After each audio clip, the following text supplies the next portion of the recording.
got an old friend back in the garage today. It's a Harley Davidson MT350, a British Army dispatch rider's bike. I restored this bike last year and now it's coming up for its annual service, and the owners very kindly brought it back to me to do the job.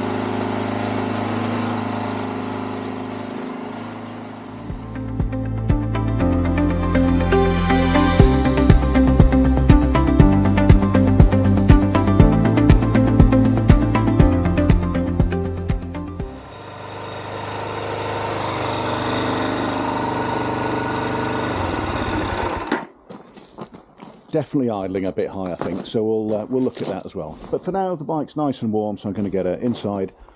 We'll put her onto the bench, just because it's a little bit easier to get at everything. You could do all of this on the centre stand on the garage floor if you needed to. But we'll get it on the bench, we'll do a compression test, see where we are with that, and then while the bike's still warm, we'll drain the engine oil so we can get on with that element of the servicing.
So my aim is to go through the complete service from the military technical manual, but in addition to that I'm going to do a compression test. Now you don't have to do this, but the owners reported that it's difficult to start sometimes, so I want to eliminate that as a possible cause.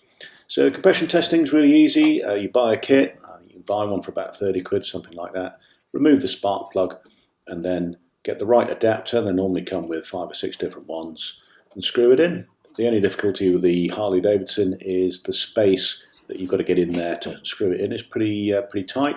You can't get much movement with a spanner, so sometimes you need a pair of pliers or something, or grips, just to make sure that that's properly nipped up and no air can escape.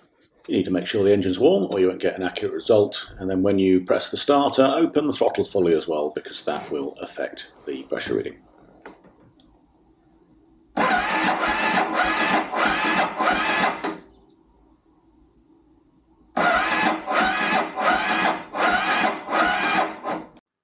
I only got about 80 psi there, which is very low, but I think it's because the battery's a bit lame.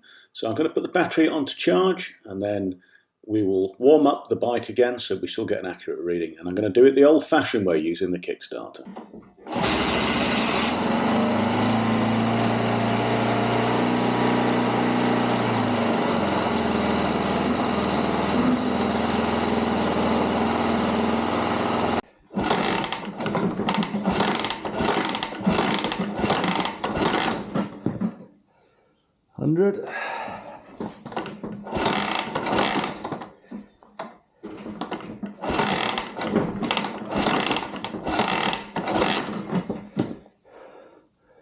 One, 2, 5.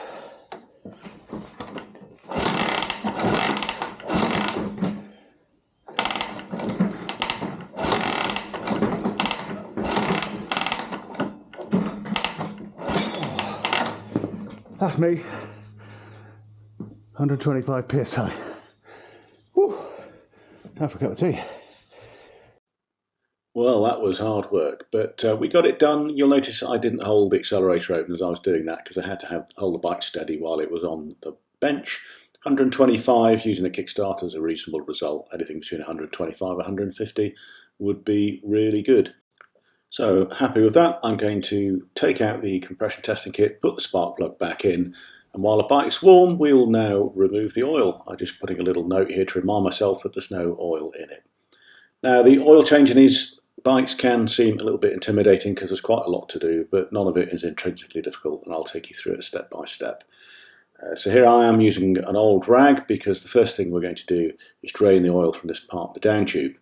Now, this is a dry sump system. Most of the oil is contained in the crossbar at the top and the down tube here. And it's a bit of a circus act to try and catch all the oil as you do this, because as you undo the bolt here, it will shoot forwards, and if you're not careful, it will go over the front tyre, and then it'll fill up your little bowl really, really quickly, and so you've got to sort of angle it down so you don't spill it from the bottom as well.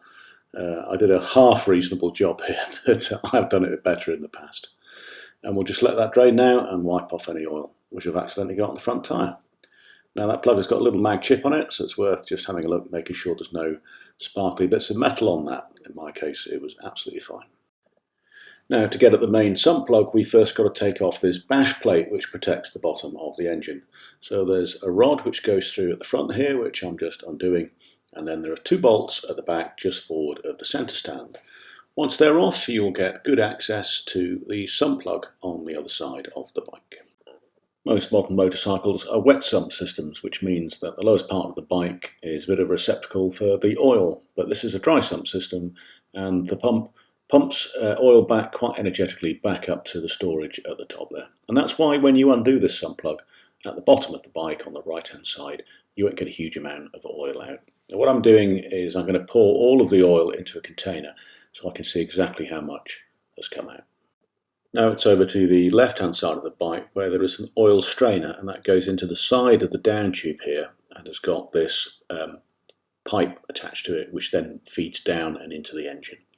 So there is a screw here, and then we'll work off the pipe, and then we'll try and get a socket or a spanner over the edge and we'll remove this. Now, I was anticipating a little bit of trouble in getting this off because when I restored the bike, it was very difficult to screw it in, and so it proved here. It's been proving very difficult to get out, and it is made of brass, which is quite soft. So I took the precaution of ordering a new one because I was pretty certain that I'd have to replace this, and that turned out to be the case. Yeah, the old oil strainer, which is made of brass, is completely rounded off. I had a devil of a job getting that out. It seems to be an imperial measurement. Here's a new oil strainer. And it seems to be 9/16 AF as a perfect fit. But to get access to this, because it's tucked away in here, you need to tuck the pipe out of the way, and a bolt, same as that, goes through the frame here. If you take that bolt out, it's much easier to access it. I couldn't get it off with a spanner. It was just absolutely seized in there. So what I did was I applied lots of heat with a heat gun, sort of 600 degrees for a little bit, then put some penetrating oil in there, gave it a couple of taps with a hammer just to sort of try and break any stiction that was left. And then I took a 13mm socket, which is just too small, but because this is brass, I put the socket over and hammered it on until it was absolutely all the way home and wouldn't move, and then off with the socket. So that's done. Because this is brass, I'm not worried about the threads in here because this, of course, is made of steel, which is much harder.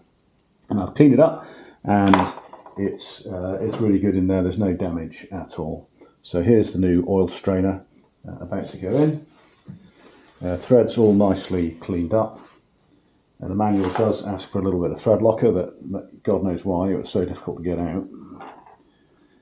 So I'm going to put a little bit of thread locker on it, and then put it back in and not do it up too tight because we'll want to change it in future. So with the oil strainer. And with the new oil strainer in place and tightened up, we will now replace the pipe and tighten up the clip that holds that on, That also has a sort of a plastic covering that goes over it as well, and that's just to protect the pipe from any heat. And I'll also replace the frame bolt that I took out just to get easier access. Now, the oil filter's behind this panel here which I've circled, and to get at that we need to remove the brake pedal. So that's just one bolt, and then you can pull the pedal out from its spigot, from its master cylinder, place it safely out the way. Then to remove this little side cover, it's just 3 bolts. And now another 3 bolts to undo the cover from the oil filter housing.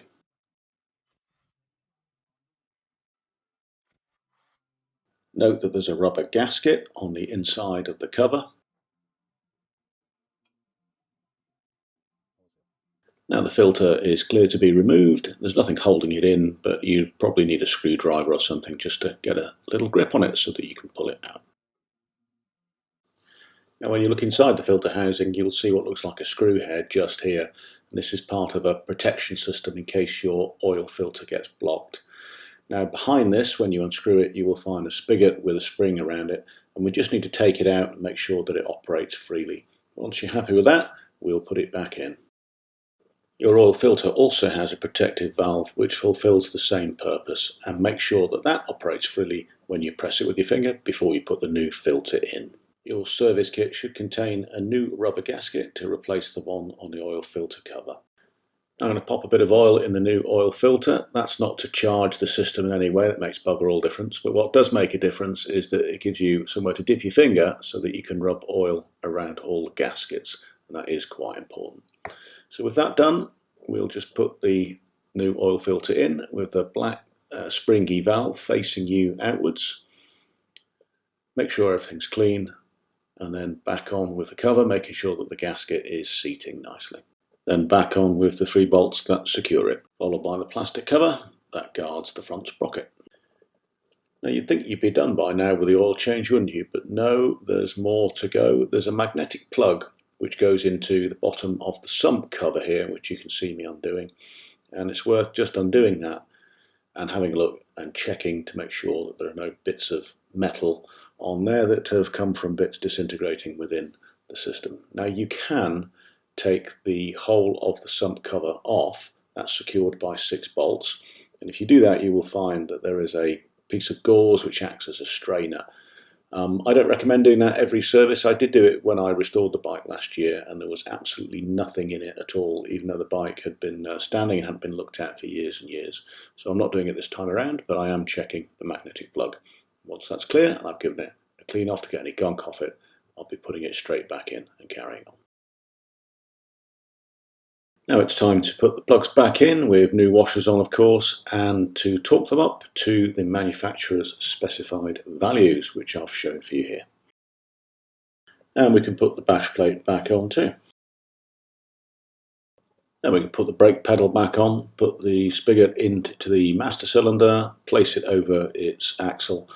The only thing that makes this slightly awkward is there's a return spring that makes the pedal come back up when you release it after applying brake pressure.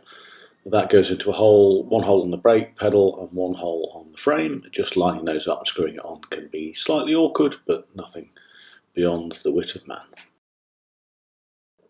We'll give this a quick functional check now, but we are going to bleed the brakes and inspect the pads later on, of course. Okay, to try and make sure we put the right amount of oil in, first of all I've measured the amount of oil we've taken out. That's 2.6 litres, you can see that in the old can there. And we need to fill it to about 2.8, the lower end, because we only got 2.6 litres out. Now a new can is 4 litres, so if I take 2 litres out, that means there should be 1.2 litres left when I finish pouring. So I'm just going to mark that on the new can, pour until there's 1.2 litres left, and then of course we will warm the bike up and check the level properly once we get into it. So in with our oil then through the filler cap here, and you need to do this really slowly because it's quite a narrow neck, it's quite constricted, and it will glug and blow back and go all over the place if you try and go too quickly. So once we put in the measured amount, I'll have a quick look at the dipstick and make sure it's somewhere between the lower and the upper marks. The lower mark is almost at the end of the dipstick, the upper mark's about 2 or 3 inches in. And there's a real trap for players here. If it's at the lower end, you don't want to start putting more oil in, because when you run the bike, more oil will return to the top. The problem with that is that too much oil will manifest itself in oil coming up the crankcase breather tube and into the airbox and then into your air filter, and it will stain and reduce the effectiveness of your air filter. And you'll see when I take the air filter out here, I'm just taking the cover off at the moment, that there is evidence that that has happened in the past. And almost always when this happens, it's because people are checking the oil level when the bike is cold. They go, oh, it's a little bit low, I fill it up, and they end up with too much oil. So you must only check the oil level and top it up after you've run the bike, when it's nice and warm, when it's on its centre stand, everything's level. Only then check the oil and only then top it up if you need to. The air filter housing is a very tight fit, and so before we put the new air filter in, you can see I'm going in with some WD-40 and cleaning this out. I'll be using an airline as well and just making sure that's as clean and as slippy as it can possibly be, and then we'll put the air filter in by feeding it in through its slot from this side. And as we do that, the rubber will try and squish up and it will be a bit of a devil to get in, but we'll just work it in with our fingers and even a screwdriver from the top, and we'll get it in. Now, there are lots of things about the MT350 which are time consuming and awkward when it comes to servicing it, but the exception to this is doing the valve clearances, which are much easier on this bike than almost any bike that I've ever worked on. So we start by taking off the valve covers. Now, the one I'm doing here at the moment is the intake valve cover, and you'll see that there's a tube that goes from the top of here, which I think is a breather tube, which goes back to the oil tank. I don't think it's a supply tube. The exhaust valve cover, which is just over the other side of the head there, doesn't have a tube attached to it. They're both attached by 3 bolts, so just undo the bolts, move the covers out of the way, and then we can see what we're working with. You'll just need one feeler gauge. The correct clearance when cold is 0.002 of an inch or 0.05 of a millimetre. Before you start measuring the clearance, just use the kickstarter to turn the engine over until the tappets are at the highest point possible. It's easy to see that, and then get the feeler gauge and go in and see if you can measure the gap. You can see the diagram here, and I've circled the bit where you're trying to get the feeler gauge, and the top tip is it's just below the knurled section. Adjustment is nice and easy. There's a lock nut and then there's a screw head, so undo the lock nut and then turn the screw head until it's the right gap. And to assist you here, you can even put the feeler gauge into the gap and screw it down until it's just touching, and then do up the lock nut. And with a little bit of experimentation, you'll be able to get it just right after a couple of attempts. It's really important to get the valve clearance correct, because if it's too tight, in other words, if the gap is too small, you will definitely start to lose compression when the valve stems heat up. If there's too much of a gap, then you will find that the valves are opening too late and closing too early, and so you're not getting all the power you would from a normal power stroke. Once you've got the clearance right and you've adjusted the lock nut, it's well worth turning the kickstarter over with your hand a few times and then checking it again, because sometimes there can be a little bit of movement. When you're all done, it's back on with the valve covers, and then you're good to move on to the next stage of the service.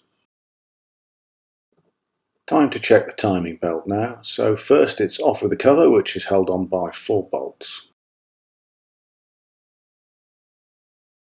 Then we need to line up the 2 reference marks, the white one up here with my left hand and one that's scribed on the lower sprocket down here at the bottom. If you can draw a straight line from the centre of each sprocket which goes through the timing marks, then the timing is good. Next we'll check the belt itself. It should be in good condition, engaging in all the teeth, and you should be able to turn it through 90 degrees, but no more. Once we're happy with that, we'll put the cover back on and move on. Now, these belts are a bit of a weak point on the MT350, and most owners carry a spare in their toolkit. I would certainly recommend that.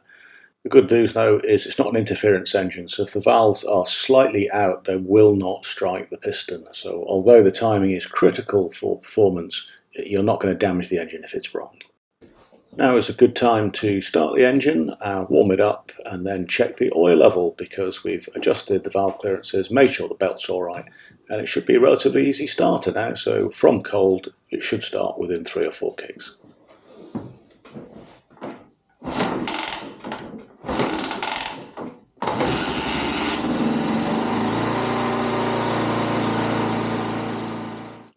That compression felt really good there, and she was starting within 3 kicks.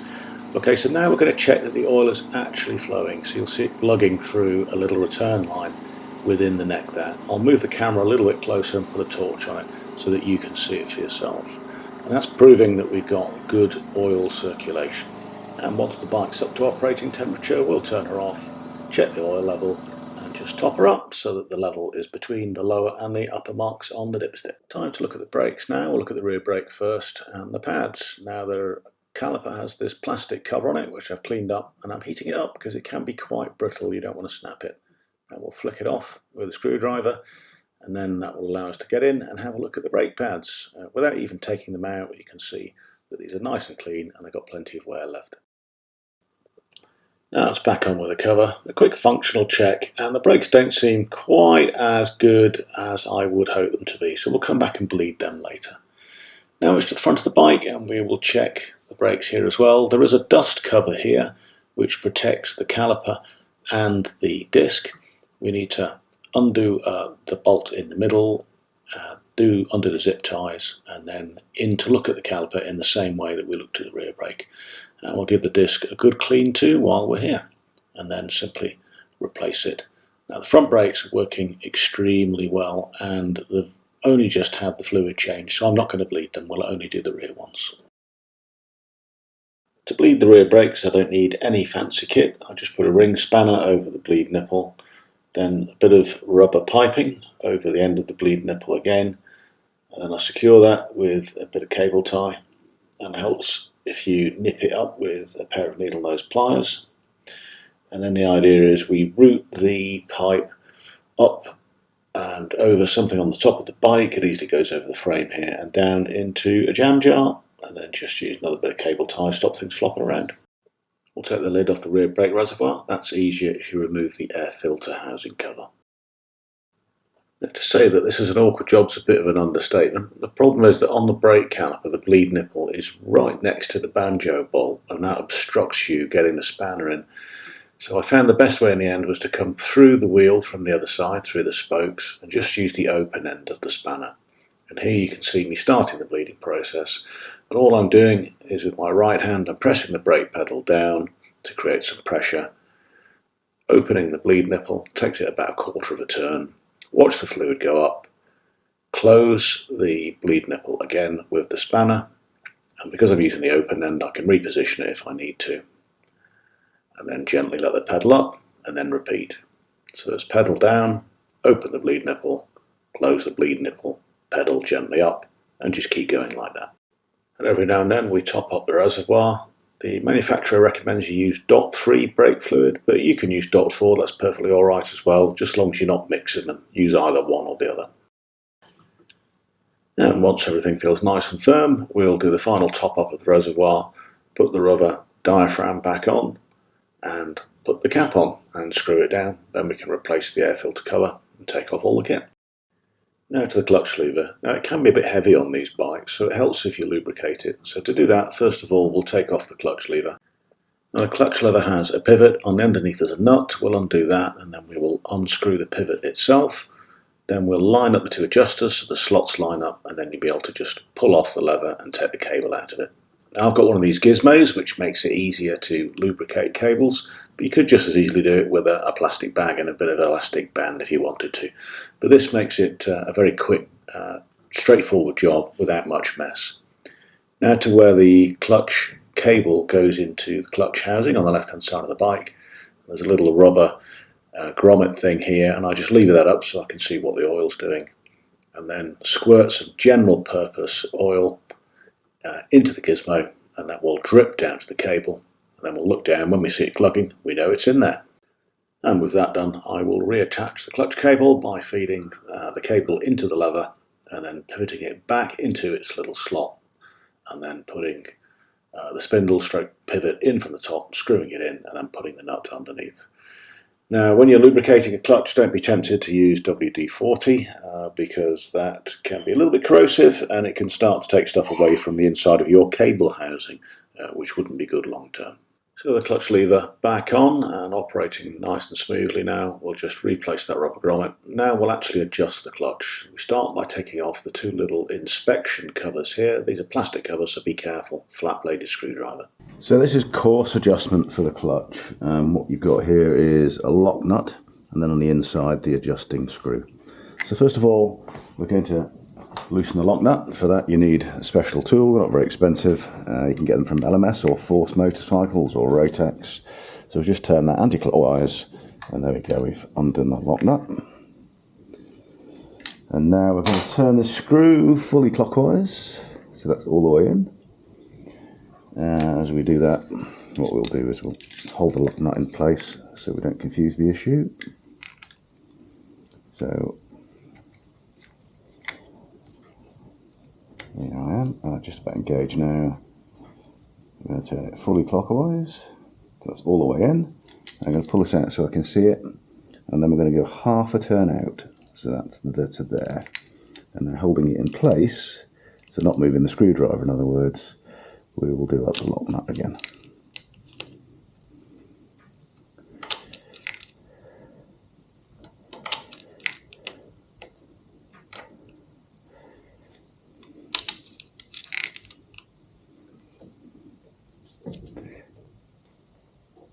There we go, that's nicely done up now. And that's how you do course adjustment. Now what we'll do now is I'll just make sure that we haven't upset anything up here.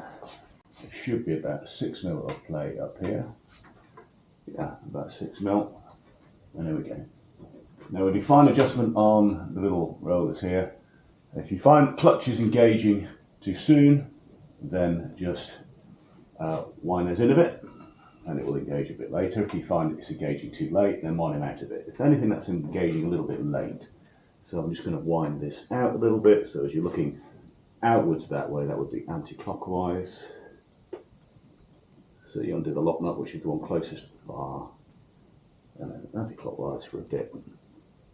You feel like tightening as you do it. You can even see the bar moving, and then we will tighten the end one, so everything stays in place. So just make sure the grooves aren't lined up. We don't want the cable slipping out. And there we go. That's more like 6mm now. And that's fine. Obviously we'll test that when we're riding too. And let's back in with the colours.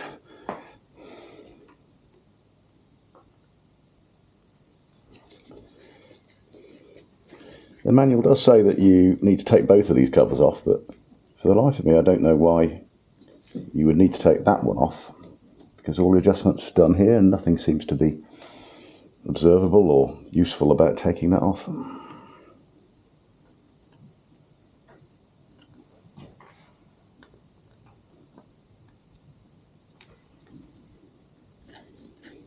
And these are plastic plugs, and you can see that a previous owner, probably a soldier, has screwed that up a little bit with his screwdriver and chewed it.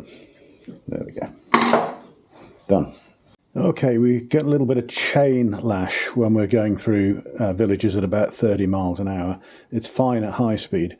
Now there is a lot of movement in these chains, and as I'll show you here, but that is when the centre stand is down supporting the bike.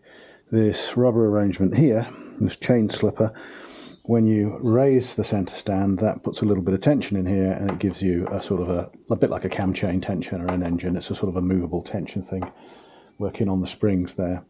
So what we need to do is, once we've adjusted it, we need to get the bike with that up and on its side stand, which we can't do on the hydraulic lift. Now we definitely know it's too loose, so what we're going to do is just tighten it a little bit and then take it off the hydraulic lift and stick it on its side stand and then measure it properly. Now the adjusters back here, these are called snail cams because of their shape, and you can see I've put a little mark here last time I adjusted this.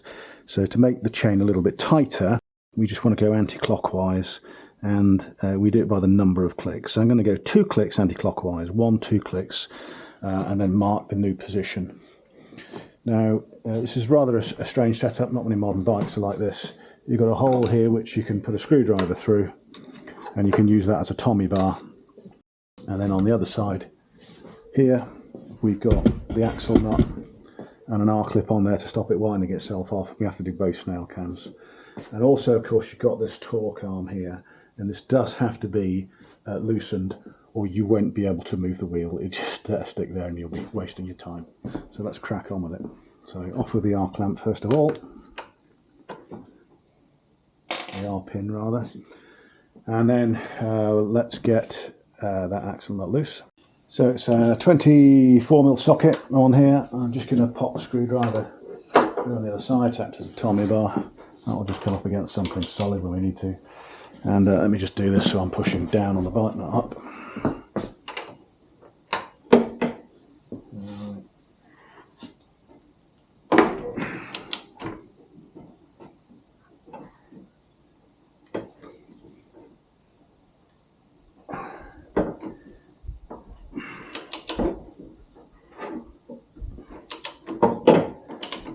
There we go. Now I can pull up safely.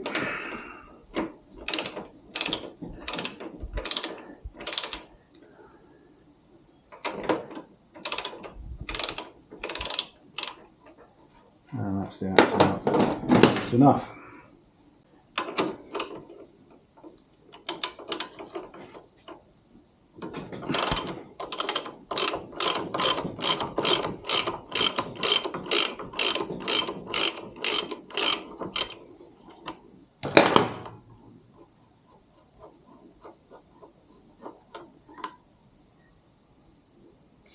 Okay. Alright, now we should be free to rotate. 1, 2. I'm going to mark the new position. I'm just going to put a little cap on the end so we know it's the new position. And then here.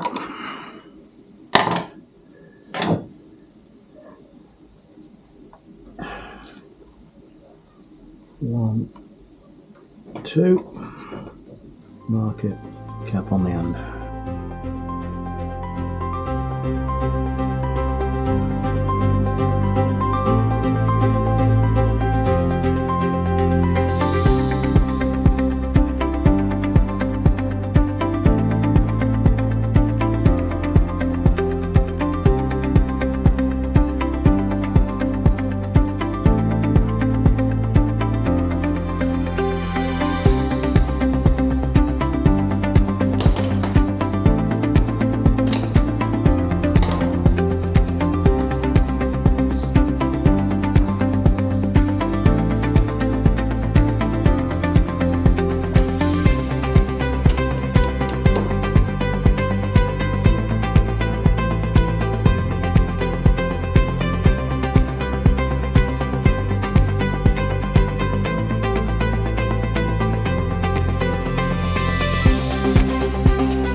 Now the bike's nicely back together, but we've been fiddling with fuel lines, so it's a good idea to give it a run test, and I'm going to rev the bike as well and just make sure that all of these fuel lines are tight and the inline filter is behaving as I expect it to.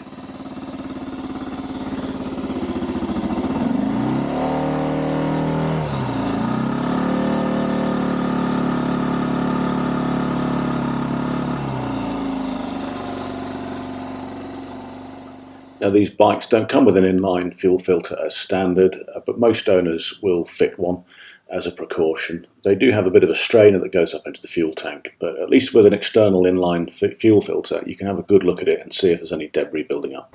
One of the service items is to check the headstock bearings. So to do that I'm just going to put a little bit of wood underneath the centre stand here, and that will create a pivot point, and then we'll put a little bit of pressure on the forks and we'll see if there's any movement in the headstock bearing here, and then if there's anything that impedes the steering going from lock to lock.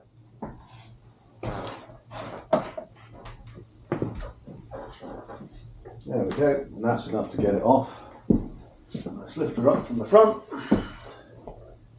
and move the front forwards and backs. And there's absolutely nothing there at all. And there's a really nice smooth movement. And what I'm going to do is just tip it backwards and just see if there's anything to impede that movement at all or make it notchy. No, that's good.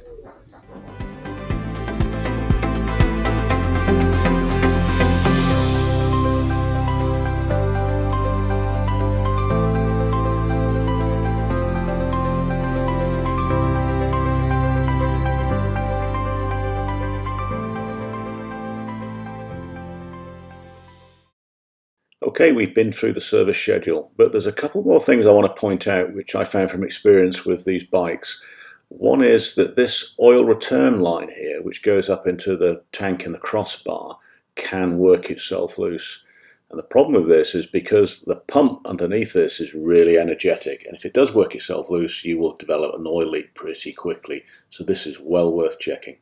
I would also highly recommend that you check this nut, which goes onto the end of the spigot, which goes into the brake master cylinder.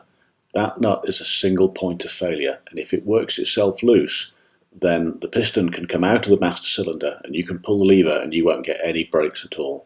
So it's really important, in my view, that you give this a good check and make sure that the nut is thread locked onto its screw. Well, thanks very much for watching the video. I hope it's been of some use. If there's a better way to do anything that I've shown, please do let me know and I will endeavour to change the video. Anyway, that's enough of working away in a cold, dark garage. Let's get out and enjoy the bike.